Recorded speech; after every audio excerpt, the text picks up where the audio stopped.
Halo Bapak Ibu sekalian, salam kenal, saya Jay. Ketemu lagi di video kali ini dari Kaplan. Kebetulan untuk video kali ini saya akan sedikit masuk ke case study ya. Tapi ini juga sekali lagi kita tidak coba bahas mendalam karena ini hanya sifatnya untuk memberikan gambaran singkat saja ya.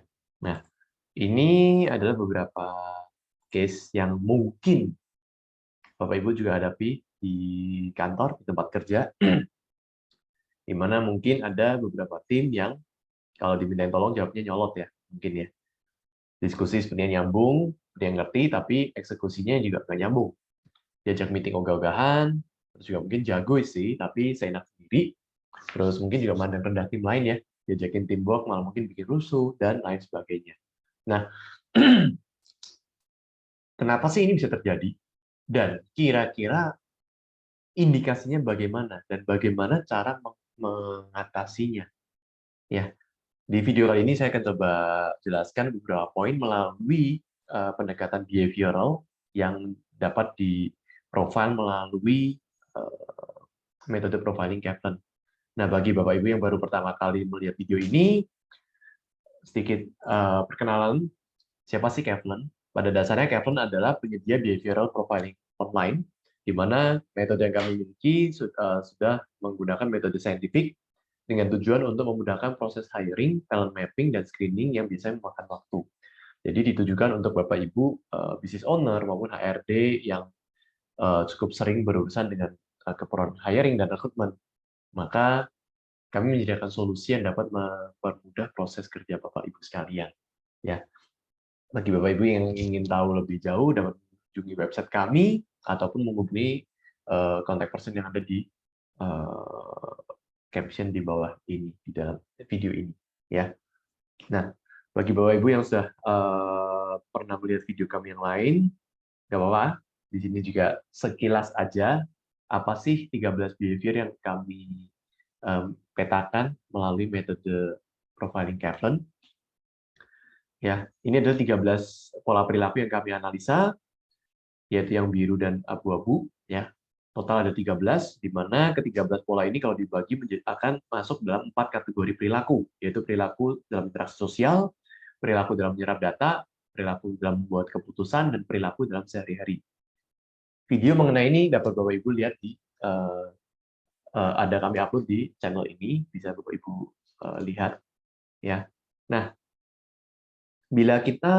kita akan coba bahas mengenai tadi poin yang pertama ya, di mana kita bicara tentang dimintain tolong kok nyolot ya.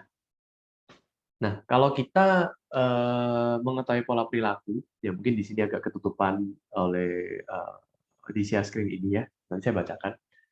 Di sini kita mungkin bisa melihat dari perspektif pola perilaku mengenai perilaku dalam sehari-hari, di mana kita bisa melihat salah satu elemennya adalah perilaku dalam pelaksanaan tugas. Ada orang yang tipe pelaksanaannya adalah terstruktur dan terencana, tapi ada juga yang tipe responsif dan cenderung spontan ketika mengeksekusi sesuatu, mengerjakan sesuatu. Ya, saya nggak bahas elemen yang lain karena tadi case tadi yang pertama kan sempat kita mention tentang kadang ada orang yang diminta tolong kok nyolot. Nah, sebenarnya salah satunya itu bisa dilihat dari tipe pelaksanaan tugas dari kandidat tersebut atau dari tim member tersebut. Apakah dia tipe yang terstruktur atau tipe yang responsif? Apa sih bedanya? Bagi orang-orang yang memiliki kecenderungan pelaksanaan tugasnya secara terstruktur, biasanya mereka sudah punya set of plan yang akan mereka lakukan di hari itu ataupun di saat itu ataupun dalam waktu ya mungkin 1 jam ke depan, 2 jam ke depan ataupun dalam seharian. Ya, mereka biasanya sudah punya plan. Biasanya mereka yang tipenya terstruktur itu cenderung kalau ada sesuatu yang dadakan, biasanya ada retensi, biasanya ada apa ya, ada penolakan duluan. Jadi mereka nggak segampang itu untuk mau menerima intervensi.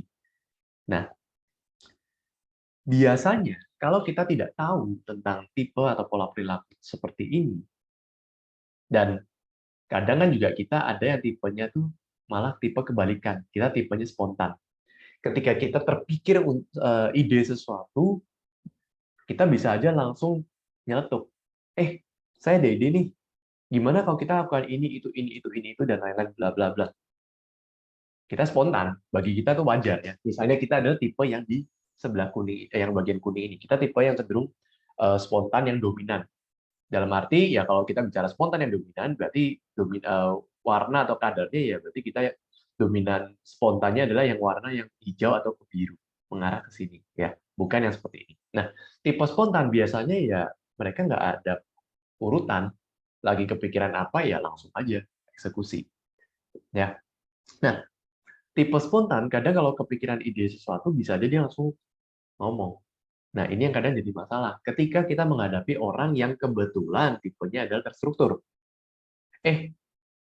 Saya ada ide nih, gimana kalau kita lakukan ini, itu. Mungkin kalau awal-awal masih nggak masalah ya, karena mungkin ada hubungannya adalah atasan dengan bawahan. Sungkan-sungkan dulu. Ya. Tapi kalau lama-lama, orang yang tipe terstruktur ini akan ada penolakan. Kok dadakan terus sih? Atau mulai akan kelihatan mengekspresikan raut mukanya nggak enak. Ya. Pencetusnya ya ini sebenarnya. Tipe yang terencana biasanya tidak terlalu suka kalau ada intervensi atau kalau ada yang mengganggu di sela-sela yang sudah dia rencanakan. Contoh simpelnya, orang yang terencana biasanya ada kecenderungan tidak suka kalau ada telepon dadakan dan ya biasanya ada contoh perilakunya belum tentu akan diangkat teleponnya. Kenapa? Karena telepon dadakan kecuali sudah minta izin duluan itu lain cerita ya. Dadakan belum tentu diangkat. Ya. Nah, gimana caranya kita kalau sedang ada ide, tapi kita sudah tahu siapa yang kita hadapi, apakah dia tipe yang terstruktur seperti ini. Kalau memang kita menghadapi seseorang yang memang kita sudah tahu jelas tipenya adalah tipe terstruktur, ketika kita memiliki satu ide dan kita mau minta tolong dia, kita harus minta izin dia terlebih dahulu. Saya ada ide. Kira-kira kamu ada waktu jam berapa siang ini atau hari ini kamu ada waktu jam berapa? Mungkin saya bisa bicara dengan kamu untuk mengenai hal ini. Kalau bisa coba sempetin dong di hari ini. Kira-kira kapan? Nah, tipe yang terencana biasanya akan lebih merasa, oh oke, sebentar, saya coba cek dulu ya jadwal saya atau kira-kira bisanya jam berapa. Mereka akan jauh lebih appreciate kalau mereka ditanyain terlebih dahulu. Kebayang ya bedanya ya. Kalau tiba-tiba langsung ditanyakan, saya ada ide nih, gimana kalau kamu lakukan ini atau bla bla bla. Itu sama sekali akan langsung itu akan dianggap mengganggu ritme yang sudah mereka susun. Tapi kalau kita datang duluan dan tanya, saya ada ini nih, saya ada keperluan ini, kamu kapan ada waktu? Itu lain cerita. Ya. Kemudian yang kedua, tadi juga kita sempat di contoh yang awal kan ada contohnya dijelasin supaya ngerti, tapi kok eksekusi belum tentu nggak nyambung gitu. Ya. Nah, di sini saya mau coba point out kategori perilaku yang lain. Salah satunya ada di bagian menyerap data. Di mana kita harus tahu ada dua jenis sudut pandang orang dalam menerima informasi. Ada yang subjektif, ada yang objektif. Tipe subjektif bisa membayangkan sendiri. Tipe objektif butuh melihat data, baru mereka bisa paham, baru mereka bisa percaya. Nah, seringnya mungkin ketika kita memberikan sebuah instruksi, paling cepat kan kita langsung cerita. Saya ada ide. Saya begini, begini, begini. Contoh aja kita bicara masih orang yang sama deh, orang yang berplanning tadi. Anggap aja setelah kita dapat izin ya untuk bicara dengan dia. Saya ada ide begini, begini, begini, begini, begini, begini. Menurut kamu gimana? Paham nggak? Oh iya, paham, paham aja. Atau mungkin karena dia sungkan, baik lagi. Nah, tapi kalau dia tidak ditunjukkan apa yang kita ceritakan, dan lagi dia adalah tipe yang objektif, tipe yang harus melihat data, ya apa yang kita ceritakan belum tentu dia paham sebenarnya apa yang dimaksud. Jadi pada saat selesai meeting, kita harapkan dia mengerjakan sesuatu, ternyata hasilnya beda. Ya, bisa jadi ini adalah salah satu triggernya. Nah, kalau kita menghadapi orang yang memang kita sudah tahu tipenya adalah objektif, sebaiknya pada saat kita mau memberikan instruksi, jangan hanya cerita. lakukan dalam bentuk gambar, instruksi gambar atau penjelasan. Ini loh yang saya maksud. Saya ada rencana begini. Kalau perlu ada contoh referensi, foto-foto pendukung, atau informasi pendukung, entah dalam bentuk link, atau bacaan, atau apapun. Paling enggak, jelaskan apa yang kita maksud melalui gambar, melalui objek yang dia bisa lihat. Karena kalau tipe yang objektif, akan entry point kita adalah dari situ.